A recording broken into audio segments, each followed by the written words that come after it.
Chapter 1. The Forgotten. In the sprawling city of Drelner, 3, a desolate world at the edge of the galaxy, there were no real laws to protect the weak, the injured, or the impoverished. The city was a grim testament to the decay of an ancient civilization, a labyrinth of towering skyscrapers made of decaying alloys and rusted metals, interwoven with tangled streets where the homeless and destitute had become ghosts in the system's underbelly. The residents were survivors, forced to live off the scraps that fell from the hands of the powerful, the corrupt. The gutters were filled with refuse, the alleyways with shadows, and amidst all of this, in the darkest corner of a forgotten junkyard, an alien woman lay half dead from hunger, barely clinging to life. Her small child, a fragile bundle of warmth wrapped in rags wrapped up tightly in her arms. Her species, a delicate race of once proud beings called the Zalthari, had long since suffered the ravages of war. Their homeworld was gone, their starship fleet destroyed, their culture and history reduced to fragments lost in time. The Zalthari had become wanderers, scavenging the farthest reaches of the galaxy for scraps of sustenance. Yet, even in this pitiful existence, the alien mother had found hope when she gave birth to her child, a beautiful little creature who, even in her weakened state, had the strength to hold on to her.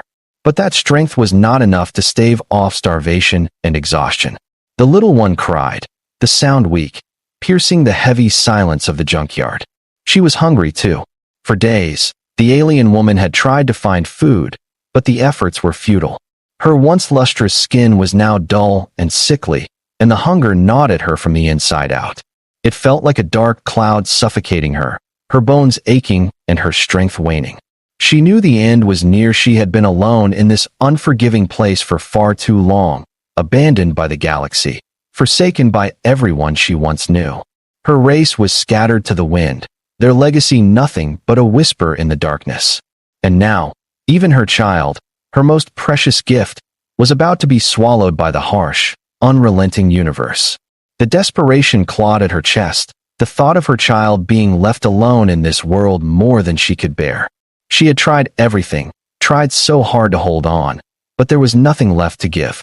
It seemed like there was no hope for either of them. Her eyes drifted to the endless heap of trash and discarded remnants of alien technology that surrounded her, a fitting place for a race that had fallen from grace.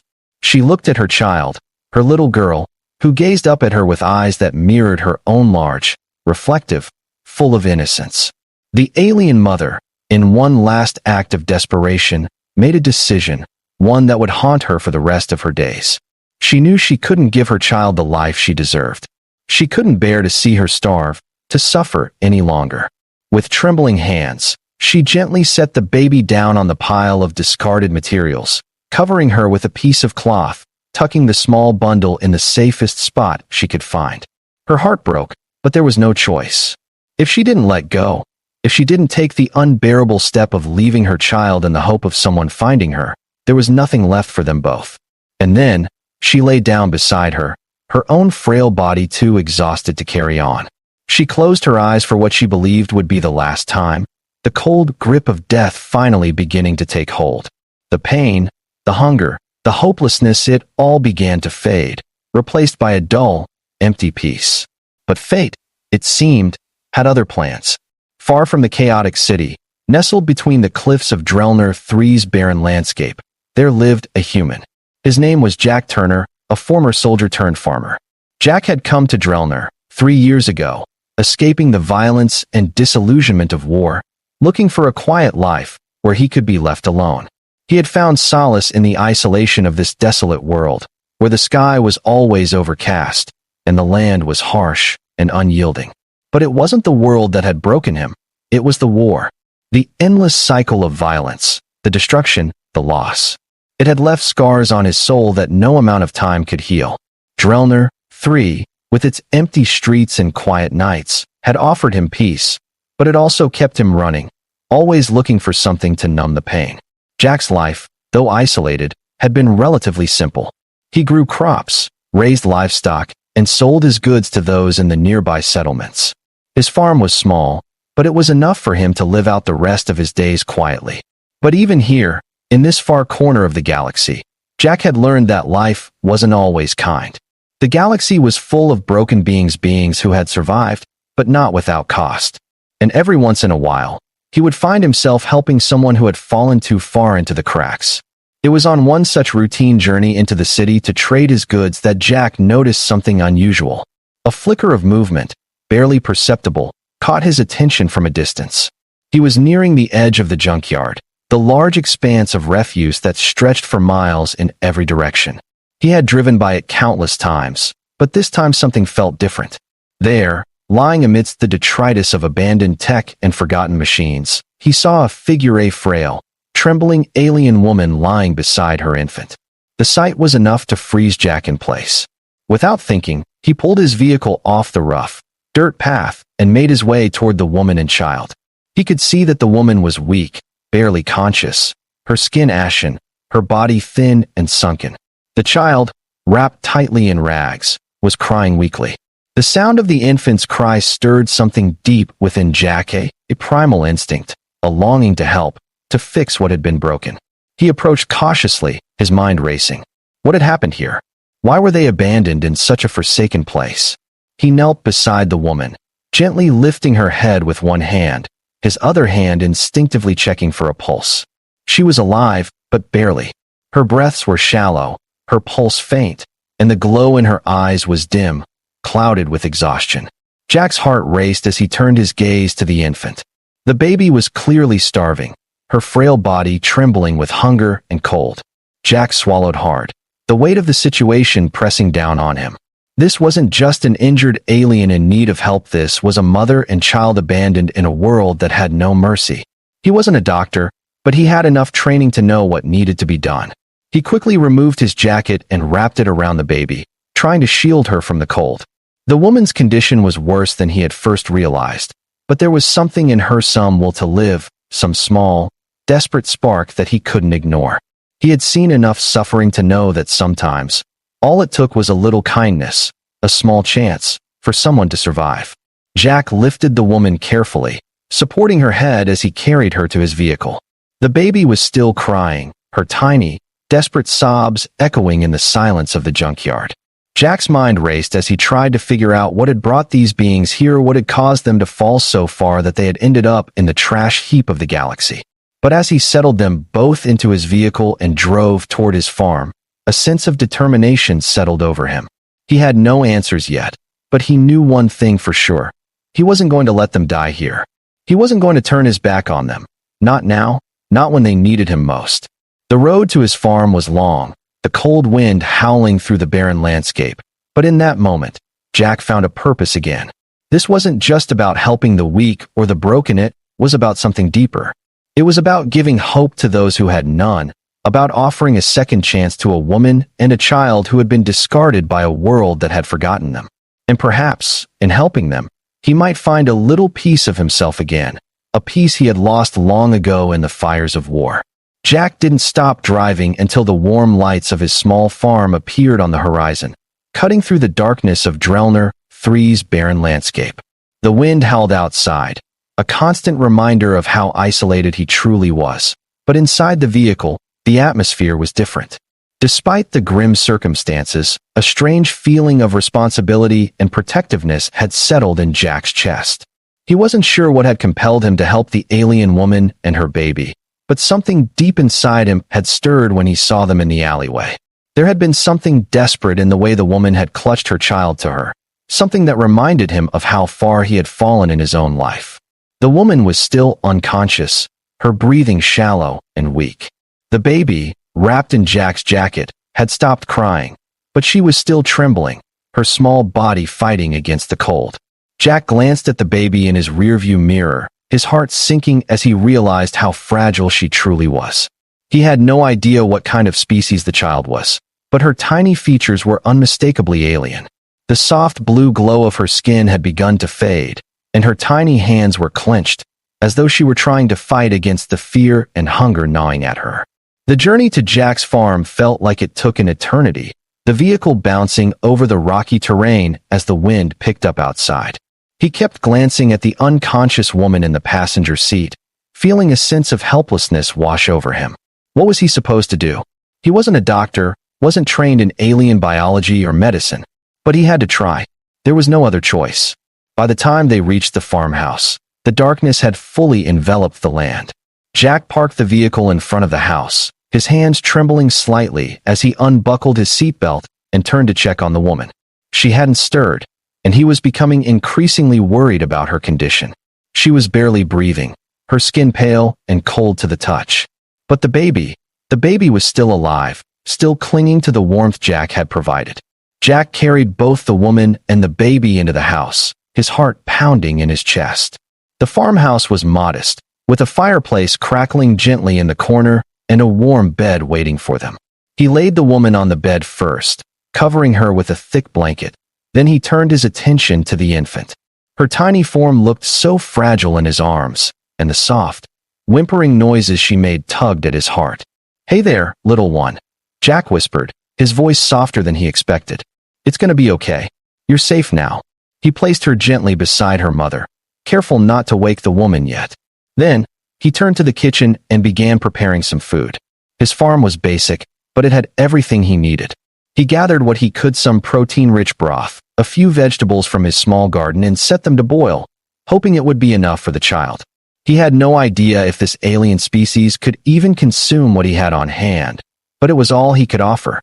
As the soup began to heat, Jack's mind raced. He was alone, in the middle of nowhere, with an alien woman and a child who could be on the brink of death. He had no idea how to care for them. He wasn't prepared for this. But that didn't matter now. He had made his choice when he found them, and there was no turning back. While the broth simmered, Jack sat beside the woman and watched the baby. There was something in her eyes, something that reminded him of the way his own life had once been.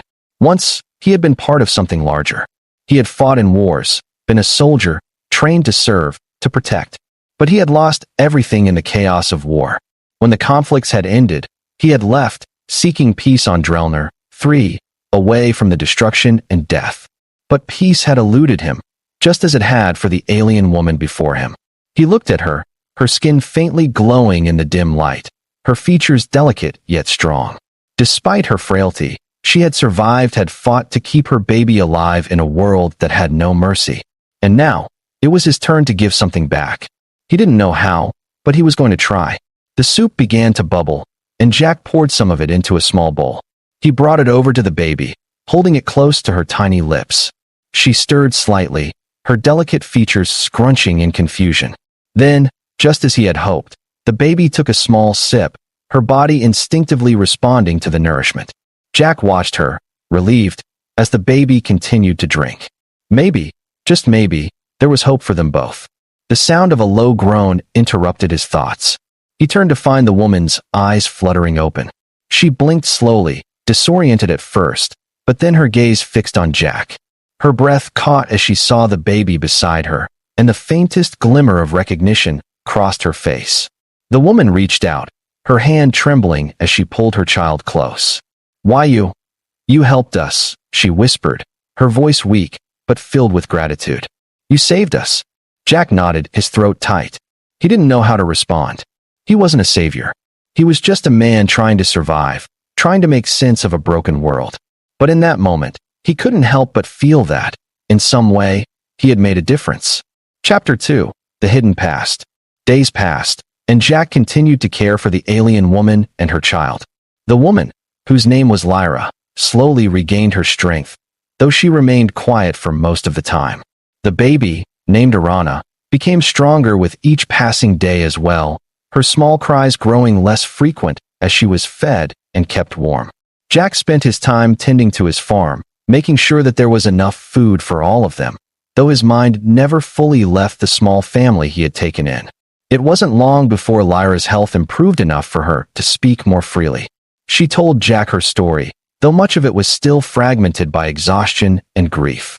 She spoke of her homeworld, the Zalthari, a once beautiful planet destroyed by war. Her people had been slaughtered, their civilization torn apart by forces they could not withstand. Lyra's journey had taken her across many worlds, searching for safety and a place where she could survive, but it seemed that fate had left her with nothing but a desolate planet and an abandoned child. "There's nothing left of my people," she told Jack one night, her voice barely above a whisper as she gazed into the flickering fire. My daughter is the last of them, and I failed her. I couldn't protect her. I couldn't protect myself. Jack sat beside her, his face softening with sympathy.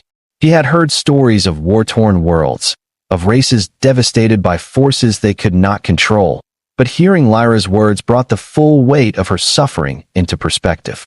She wasn't just a refugee. She was the last survivor of an entire people, her legacy and history now reduced to rubble. Maybe you didn't fail her, Jack said quietly. You're here. She's here. You both made it this far. That's something. Lyra turned to him, her eyes glistening with unshed tears. It's not enough. Not after everything we've lost. Jack couldn't find the words to argue. He understood loss more than anyone. He had seen entire planets ravaged by war, civilizations erased from existence, and it left a scar that never fully healed. But what he didn't know was that survival, even in the smallest sense, was worth something. He wasn't sure how they would move forward, but he was certain of one thing. He wasn't going to let them go. He had already chosen a path, and he would walk it, no matter where it led. Lyra's hand rested on her child's small form, her fingers brushing against the delicate skin. I will protect her, she whispered. No matter what. Jack nodded. You're not alone anymore. We'll protect her together. In that moment, there was no longer just a human and an alien. There were two beings bound by the shared weight of survival, by the realization that even in the darkest corners of the galaxy, there was hope. And for the first time in a long time, Jack felt a flicker of peace. The galaxy, with all its struggles and pain, had brought them together. And though their futures were uncertain, they had each other. As the days bled into weeks, the small farmhouse began to feel more like a home. The warmth from the hearth and the rhythmic sounds of daily life cooking, tending to the crops, caring for the animals became a comforting routine. But there was an undercurrent of tension that Jack couldn't quite shake. Every time he looked at Lyra, he saw the ghosts of her past. She had once been part of something much greater, a civilization that had thrived, and now she was the last of her kind. Despite the progress she had made in regaining her strength, there was a haunting emptiness in her eyes that Jack could not ignore. It wasn't just the haunting thoughts of her fallen people that weighed heavily on her. It was the constant fear that still lingered in her voice when she spoke of her child, Arana, the last hope of her species. Even though the baby had regained her strength and was thriving under Jack's care, Lyra's worry never fully dissipated. Every time she looked at Arana, there was a deep sense of protectiveness, as if the child were a fragile ember that could be extinguished at any moment. Jack did what he could, providing stability and warmth in a world that had stripped away both for them.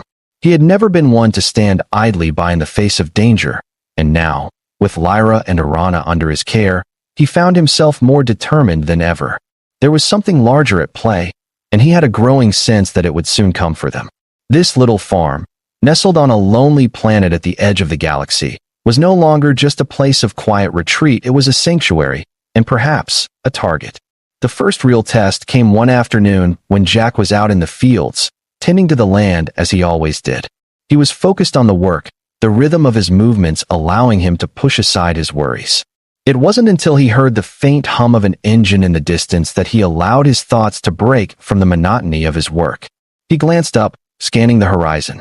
The sound grew louder, and a shadow passed overhead. A ship. It was low, moving at a speed too fast for a normal transport vessel, and Jack's gut tightened. His mind flashed back to the earlier days, to the warnings Lyra had given him in hushed tones, the threats that had followed her across the stars. Someone, or something, was looking for her, looking for Arana. It wasn't just her survival they were after, it was the last vestige of her people, the heir to a broken empire.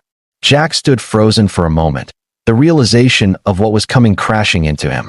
Without hesitation, he turned and sprinted back to the farmhouse, his heart racing. Lyra was inside, cooking the last remnants of a meal, and Arana was playing with a small toy in the corner, her bright eyes gleaming with the innocence of a child who had no idea of the weight she carried. Lyra. Jack's voice was tight, urgent. We need to move, now. Lyra turned at the sound of his voice, confusion etched on her features. What's wrong? What's happening? Get Arana. Pack everything. We're leaving. Now. Lyra's eyes widened, but there was no time for questions. She grabbed Arana, who let out a small cry of protest at being pulled from her toys and rushed to the back of the house, where their few belongings had been hastily packed. Jack had never seen her move so quickly, and as she worked, Jack ran to the front door, peering out toward the approaching ship. The vessel was unlike anything he had ever seen. It was sleek, black, with a design that seemed almost organic, as if it had been grown rather than built. The insignia on its hull sent a chill down Jack's spine. It wasn't just any ship. It was military highly advanced, and it bore the insignia of the Zalthari Empire, the remnants of the very people Lyra had fled from. His heart raced as the realization hit him like a punch to the gut. The Zalthari were not gone. They were still out there, and they had come to reclaim what was theirs. Jack's mind flashed back to the day he had first met Lyra and Arana, their fragility, their desperate need for protection. He had made a promise to them that he would keep them safe, and now that promise was being tested in a way he hadn't expected. He wasn't ready for this. He wasn't prepared for war. He had just wanted peace. But as the ship drew nearer, Jack knew that there was no more time for hesitation. The Zalthari would stop at nothing to reclaim Arana, and if they didn't act fast, they would be caught in the crossfire. He ran to the back of the house, grabbing his old military gear that had been tucked away in the corner and used for years. The rifle, the sidearm, the combat knife, they were all there. He hadn't touched them since he left the service, but now they felt like old friends. He was no longer just a farmer. He was a soldier, and his family was in danger. "Lyra," Jack shouted as he slid his rifle into place. "Are you ready? We don't have much time." She appeared at the door, Arana cradled in her arms, her expression one of sheer determination. She nodded, her face pale but resolute. "I'm ready." Jack grabbed a set of emergency rations and a few personal items, then gestured for her to follow. "We'll take the back route. I've got a transport ship hidden in the old barn. It's not much, but it'll get us off this planet." Lyra didn't ask questions. She trusted him, and that trust gave her the strength she needed. Together, they moved quickly, taking the narrow path through the fields to the barn. Jack's mind raced, piecing together the fragmented thoughts and memories that had led him here. He wasn't just protecting an alien woman and her child. He was protecting the last piece of a dying civilization. And if they couldn't escape, if they couldn't stay hidden, the galaxy would fall back under the control of the Zaltharian Empire that knew no mercy. The barn door creaked as Jack opened it, revealing a small, rusted transport ship. It wasn't much, but it would be enough. As they climbed inside, Jack quickly ran through the pre-flight checks, his hands working with a mechanical precision born from years of training. The ship hummed to life, its engines sputtering, but eventually roaring to life. As they took off, the distant hum of the Zalthari ship became louder, its presence an oppressive weight on the air. Lyra held Arana tightly to her chest, her eyes wide with fear. "What will they do to her?" she whispered. "She's the last of my people. They'll never let us go." Jack's jaw tightened. He didn't have an answer for her. He didn't know what the Zalthari would do, but he knew one thing for sure: he wasn't going to let them take her without a fight. Chapter 3: Pursuit. The transport ship shot into the atmosphere of Drelner 3, its engines thrumming as it clawed its way into space. Jack didn't look back at the planet, but he could feel the weight of it, the danger, the oppression, and the terror that lay below. Lyra's people, the Zalthari, were relentless. Jack knew they would stop at nothing to find Arana, to claim the last heir to their empire. Once they were clear of the atmosphere, Jack set a course for the asteroid belt that lay beyond the planetary system. It was a dangerous route, filled with debris and unstable gravity fields, but it would make it harder for the Zalthari to track them. "We need to get to the outer rim," Jack said, his voice steady despite the storm of emotions inside him. "There's a safe haven there, a place where you and Arana can disappear, where no one will find you." Lyra nodded but said nothing. She held Arana close, her eyes distant as she gazed out the small viewport. Jack couldn't imagine the weight of what she was feeling. Her entire existence had been reduced to running, fleeing, surviving. But now, with the Zalthari hunting them, it was more than just survival, it was a fight for their very lives. The minutes passed, and the silence in the ship grew thick, oppressive. Jack kept his eyes on the controls, adjusting the ship's course as they neared the asteroid belt. But his mind was elsewhere, on the promise he had made to protect them. They had no allies, no army to call upon. It was just him, Lyra, and Arana against the might of an ancient empire. A sharp beep broke his concentration, and Jack glanced at the monitor. The Zalthari ship was closing in on their position, faster than he had anticipated. "They've found us," Jack muttered. His fingers danced across the controls, pushing the ship into evasive maneuvers. Lyra gripped the seat tightly, her face pale with fear. "What do we do now?" Jack looked at her, a grim determination in his eyes. "We fight." As the enemy ship loomed closer, Jack pushed the throttle forward, the small transport ship lurching forward, racing into the debris-filled asteroid belt. He wasn't going to give up. Not now. Not when there was still a chance to save them. The chase had begun. The pursuit grew more intense as Jack steered the small transport ship between massive asteroids, each one a deadly obstacle in their path. The Zalthari ship behind them was faster, its sleek form darting between the rocks with an ease Jack could never match. But he wasn't trying to outrun them. He was trying to buy time for Lyra and Arana to escape, time for him to figure out how to save them. His heart was pounding in his chest as he scanned the controls, sweat trickling down his forehead. This wasn't just a battle for survival. It was a fight for everything he had come to care about. The cockpit of the ship shook as the Zalthari ship fired a warning shot, narrowly missing them by a few meters. The blast made the transport shudder violently, and Jack had to fight the urge to panic. He wasn't a coward. He wasn't some rookie pilot. But this was different. The stakes had never been higher. "Hold on," Jack yelled as he pulled the ship into a sharp dive, avoiding another barrage of fire. He could hear Lyra's voice in the back of the ship, trying to comfort Arana, but Jack knew she was scared, just like him. They were running out of options. The Zalthari were relentless, and no matter how fast he flew, they would catch up. Asteroid belt was dense, and the debris was thick, making it a maze of perilous turns and sharp corners. Jack swerved around the massive boulders, using every trick he knew to keep ahead of the enemy ship. But it was a losing battle. The Zalthari ship wasn't just faster, it was built for this. It could maneuver through the asteroid belt with terrifying precision, and Jack's ship was starting to show signs of strain. The engines were overheating, and the hull was starting to take damage. He had to make a decision.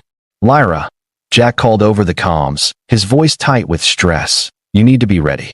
We're heading to the nearest moon. It's the only place we can lay low long enough to regroup. The Zalthari ship is too fast, but we can use the terrain there. If we can make it to the surface, they won't be able to track us as easily." Lyra's voice crackled through the comms, but it was filled with hesitation. "I don't want to endanger you, Jack. I can't let you keep fighting for us. You dash. Listen to me." Jack cut her off. "This isn't just about survival anymore. We're in this together, and I'm not leaving you or Arana. You need to trust me." There was a moment of silence before Lyra spoke again, her voice soft, yet resolute. "I trust you." As Jack plotted the course toward the moon, the tension in the ship was palpable. Arana was quiet now, likely asleep, but the weight of the situation hung heavily over all of them. Jack had never felt more alone, even as he fought to protect them. He knew they couldn't outrun the Zalthari forever, but perhaps they could outsmart them. If they could just make it to the moon's surface, they might stand a chance. The ship groaned under the pressure as Jack made a sharp turn, diving into the rocky terrain of the moon. The surface was barren and desolate, a wasteland of cracked plains and jagged peaks. It wasn't much, but it was their only hope. Behind them, the Zalthari ship followed, its weapons primed, but Jack was already thinking 3 steps ahead.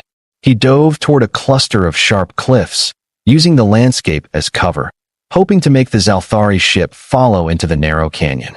If he could just get them trapped. A massive explosion shook the ship, and Jack's heart leapt into his throat. The Zalthari had fired, and this time, they had hit their mark. The ship bucked violently, sending Jack sprawling against the controls. His hands slipped from the throttle, and he fought to regain control as the ship spiraled out of control. The warning lights blinked furiously as systems began to shut down. "Jack!" Lyra's voice cracked through the comms, panic evident in her tone. "What happened? What's going on?" "I've got it," Jack grunted, teeth clenched as he yanked the ship back into a more stable trajectory. He could feel the strain on the ship's frame, but he wasn't about to give up. "Just hold on, we're almost there." With one final, desperate push, Jack guided the transport ship toward the surface of the moon, aiming for the deepest valley he could find.